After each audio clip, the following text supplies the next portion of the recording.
आइए बच्चों, अब हम इस पाठ के अभ्यास कार्य को पूर्ण करते हैं। पहला प्रश्न है, अभ्यास का ये पहला प्रश्न है जिसमें प्रश्नों का उत्तर लिखना है। प्रश्न को पढ़िए। मधु के परिवार में कौन कौन है? आप देखिए, मधु के परिवार में उसके दादी, दादा, पापा और भाई मोनू हैं। दूसरा प्रश्न है, मधु किसके साथ बाजार गई? अब देखिए, मधु अपने दादाजी के साथ बाजार गई। ये इसका आंसर होगा। तीसरा प्रश्न है, दादी को दवा किसने खिलाई?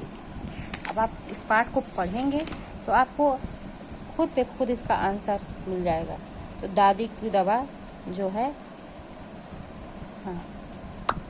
दादाजी के मेडिकल स्टोर में दवा खरीदकर मोनू को दी। दादाजी ने मेडिकल स्टोर से दवा खरीदकर मोनू को दी और घर आकर उसने दादी को दवा खिलाई। दादी को दवा किसने खिलाई? मोनू ने खिलाई। माँ ने बाजार से क्या क्या मंगाया? अब इसी पाठ में आपको आंसर मिलेगा। देखिए, माँ ने बाजार से शक्कर, नमक, सरसों का तेल, मोनू के लिए पेन और धागे भी मंगाया।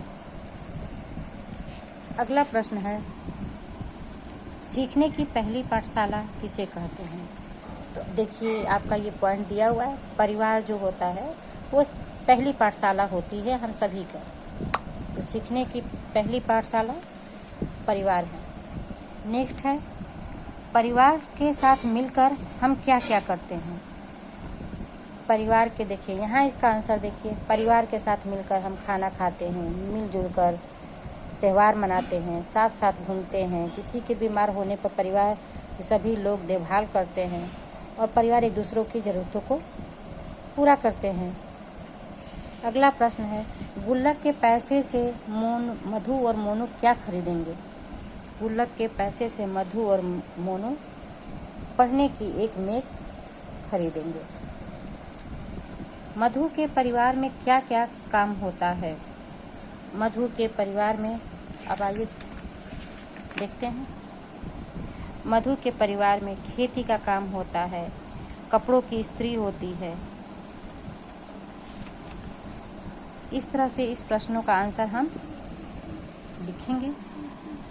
दूसरा प्रश्न है, सही और गलत का चिन्ह लगाना है। मधु के घर में केवल माता पिता रहते हैं? नहीं, ये गलत है। उनके साथ उनके दादाजी, दादी सभी लोग रहते हैं। फिर आगे देखिए, मधु और मोनू घर के कामों में हाथ बटाते हैं। सही है, वो हाथ बटाते हैं।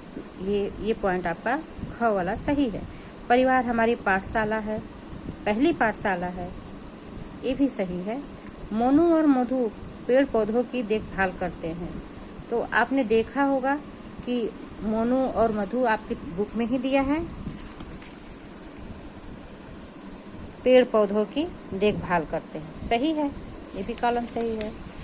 इसके बाद है, दादाजी परिवार के सभी लोगों का ध्यान नहीं रखते हैं। गलत बात है, ये गलत है। ये पॉइंट आप इसको गलत का चिन्ह लगाइएगा, क्रॉस, क्योंकि दादाजी तो पूरे परिवार के मुखिया हैं और वो सभी की जरूरतों को पूरा करते हैं। शीतल के पापा और चाचा शहर में काम करते हैं।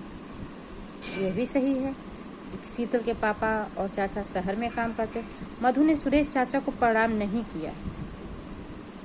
ये पॉइंट भी गलत है, क्योंकि मधु उनके परिवार में सभी एक दूसरे का ध्यान रखते थे। और जो है कि ये जो दिया है कि मधु ने चाचा को प्रणाम नहीं किया, ये पॉइंट को आप क्रॉस कर दीजिएगा, क्योंकि मधु ने अपने चाचा को प्रणाम किया था। इस तरह से आपका ये अभ्यास कार्य हुआ। अब यहाँ आप देखिए, प्रश्न नंबर 3, तुम्हारे परिवार में कौन क्या काम करता है? तो अब आप यहाँ पे काम लिखा है और यहाँ लिखा है कौन करता है। खाना बनाने का काम माँ करती है, खाना परोसने का काम माँ भी करती है, बहन भी करती है।